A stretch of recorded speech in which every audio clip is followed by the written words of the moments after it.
She wonders why Walter's gone. She's on her own in the air. She's all alone. She lost her pilot in the air, stumbled upon restricted airspace, fear and hope. In the modern world of instant communication and personal cell phones with more computing power than the first spacecraft to reach the moon, Estolia's ability to remain hidden in plain sight was bound to deteriorate. I have often wondered if the crisis that arrived with this stage of our technological maturation was inevitable, coincidental, or deliberate. Having reached no firm conclusion, I can only leave it to Orion and those who come after to unravel the mystery. Nicodemus Luciano Zakarian, Capitulo 89. About an hour later, she managed to circle the airplane around what appeared to be a massive palace on one promontory in the center of the island. The sight of a red helicopter in the distance didn't surprise her. As an airplane flying through their airspace without contact, she must seem like a threat. She felt ridiculous as she pulled up a search page, hunting for instructions on how to get the radio working so she could speak to the helicopter. She split her focus between the scraps of Walter's recent flying lessons and the instructions she was piecing together from the internet about the radio. To use the radio, the most important thing was having the correct frequency. By the time a second helicopter joined the first, the static in her ear snapped into an irate male voice. She followed the web page's instructions, and within moments, she was speaking into the mic, her voice as calm as she could manage. Am I speaking with the individual in the red helicopter, or are you the one in the silver helicopter? A pause. Then the same irate voice from before crackled through the static. Neither, mademoiselle. You are speaking with the individual at the Amador airport on the island you are currently circling. I am in contact with the pilots of both helicopters. Be advised that any hostile action on your part will force the military forces of this nation to respond. Will you explain your presence in restricted airspace and your failure to respond on approved frequencies? Lovely accent or not, it was clear this man was furious. I'm extremely sorry. She said. I really don't know how to work this radio. I've had exactly 90 minutes of flying lessons. Well, only if you included the last 10 minutes of gibberish before Walter stopped being Walter. I did learn enough to circle the airplane over a cell tower, and I've been Googling how to get the radio to work. My next trick was going to be figuring out how to land. Silence stretched across the static.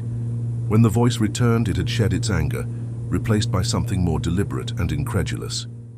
Am I to understand, mademoiselle, that you are flying an aircraft after only 90 minutes of instruction and consulting the internet on how to land it? How exactly did you come to be in this situation?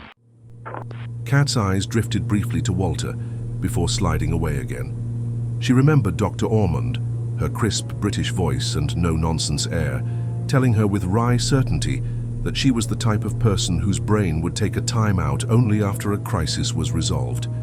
It had been Ormond's blunt verdict that now Kat was forewarned she could be ready for it when it happened again. For the moment, she would remain in control. Once she was safely on the ground, she could disintegrate. My friend, who was giving me an unofficial flying lesson, has died. About 80 minutes into the flight, he started to make no sense at all. He was spouting nonsense. He declared that dogs were good at tuning pianos and assured me I'd be able to get some tasty umbrellas. Then he stopped speaking, and then he stopped breathing. There's no pulse. I am very sorry for invading your airspace. I learned quickly, so I might be able to land the plane if you instruct me, but nobody else here can do it. More silence met her words. What is your name, mademoiselle? My name is Ekaterina Zomel, but please call me Kat. And your unlucky friend? Walter Dutournier. His death would be headline news. She wished she had turned down the flight. He had only been trying to impress Mandy. The billionaire? The voice broke in, sharper this time. Dutournier was a billionaire playboy known across Europe. After her confirmation, he said more gravely, I see, mademoiselle. At this point in time, I have been in communication with the pilots of the 2 helicopters. We have discussed several possibilities for rescuing you, and a 3rd helicopter is already on its way. Once it arrives, we will review the options with you and determine together which course of action you feel most comfortable attempting. Despite Hollywood's dramatization of situations like yours, mademoiselle, the truth is that the number of failed landings with fatal consequences far exceeds successful attempts. It is not the course we prefer. We will not abandon the idea entirely, but will keep it in reserve as the final resort. A soft chuckle drifted into her headset, so out of place she almost wondered if she had imagined it. His voice turned brisk again before she could ask. I will be putting one of our best aviation experts, Benzarik Zakarian, on this channel. He will determine how much time you have and guide you into a safer flight path, so that should you crash, it will not be into the seat of power of this nation. We are understandably reluctant to leave you circling our center of government. A new voice came over the headset, calmer and a touch lower. Ekaterina Zomel?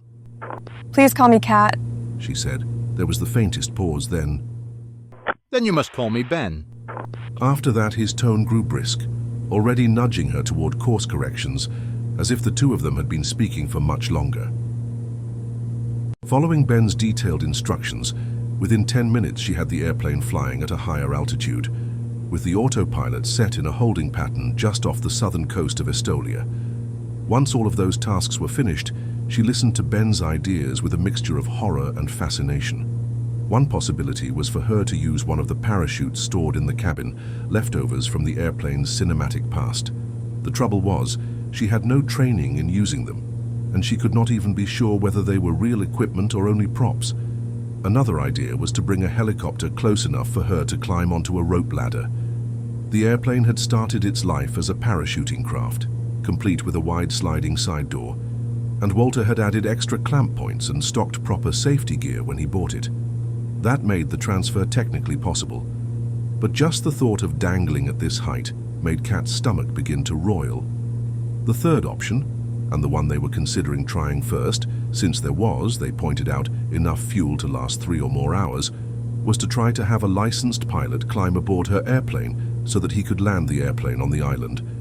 That one, Ben explained, was preferable as they would then save the airplane and be able to recover Walter's body. They would not have to deal with an airplane crashing and perhaps injuring spectators on the ground.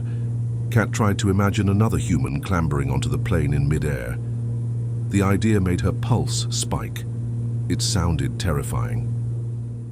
Kat, we are ready to have our pilot join you. Ben, I don't want anyone risking their life for me. Wouldn't it make more sense for me to try landing the plane myself? That way, I'm the only one in danger. Take it easy, Kat. Ben said, his voice soothing. Harmon will be wearing a parachute. If he tumbles off, he will use it, and we will decide whether to try again or move to another option. He is also bringing a parachute for you. Trust us, Kat. We will get you to the ground safely. As the green and purple helicopter approached with a man dangling from a rope ladder, Kat double-checked the autopilot settings. She then donned one of the emergency harnesses, secured herself to a clamp point, and slid open the side door, just as Ben had instructed. The airplane, once a star in Walter's films, was now the centerpiece of a real-life rescue scene. The green and purple helicopter hovered closer, and Kat could see a figure dangling from a cable, secured by a harness. He wore a helmet and moved with the practiced steadiness of someone who had done this before. As Harmon braced against the wind, he clipped his harness to a metal loop on the airplane's body, then detached from the cable. Kat felt a surge of relief at the sight of him transferring safely. He climbed into the back of the airplane and hauled the sliding door shut, cutting back on the roar of air. With the noise reduced, he moved forward to the front, took in the situation at a glance, and then strapped himself into the seat beside Walter's body, ready to land the airplane. Kat? He said, taking his crash helmet off and grinning at her. She smiled back. Yes. And your name is Harmon? Yes. He said, starting to examine all of the dials and gauges. He glanced back at her. You are very good at explaining what you see and what you are doing. I'm impressed. Especially now that I see how accurate your descriptions were. We will head back to Estolia and land at the Amador airport. Once there, we will be in touch with the authorities in Mallorca. Kat felt her hands start to tremble violently. She tried to explain to the man at her side that she was only good in a crisis, but the world started to press in on her, and she knew what to expect as she slumped over in a dead faint.